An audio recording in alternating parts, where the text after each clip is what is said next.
there was a humility in the American effort, an understanding that we didn't have all the answers, and the American way was not the only way. And this was really brought in the people that Odierno and Petraeus brought in to advise them. I write about this in the book. Three of the most striking were all foreigners. One was David Kilcullen, an Australian infantryman turned anthropologist, who's sort of the Crocodile Dundee of anthropology. I mean, the Crocodile Dundee of counterinsurgency. Petraeus named him his counterinsurgency advisor. And Kilcullen went around in the spring of '07 and talked to commanders about how you do this in very blunt terms, which I won't quote here. The second was Sadi Othman, a Brazilian-born Palestinian-American who on 9/11 was a taxi driver in New York City and was really stunned by what he saw.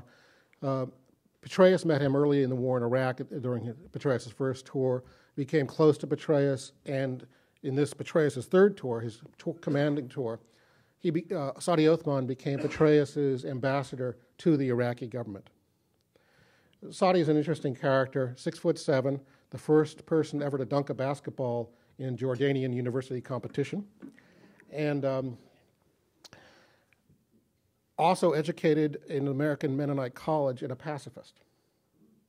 When I asked him how he could advise the American war machine, he said, because I want peace to come here. The third person was probably even more radical, Emma Skye, a tiny bird-like woman who became Odierno's counterinsurgency advisor and political advisor.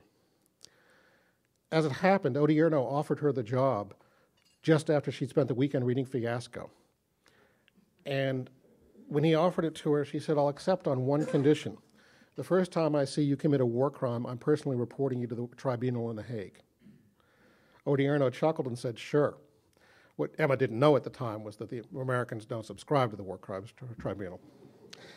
But it showed also Odierno's changed nature, his willingness to say, I need somebody like this. Basically an anti-military, anti-American, pacifistic British woman who is an expert on the Middle East to sit at my side and to talk to me. So, for example, in one of Odierno's command meetings one day, their morning updates with the briefings where they have the slides and so on, one officer shows video of an Apache attack helicopter blowing up some insurgents who were planning a bomb. And the officers all love it. And they're saying, this is great, let's release this to the media. Emma Skye looks at them and says, this is American jihadi video. You're killing people here. Let's not revel in it. I know it's necessary for what you're doing, but let's not revel in it. And then she walked out of the room almost in tears.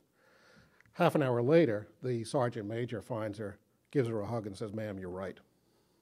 That's an American military that's willing to listen. The tragedy here is that it took 4 years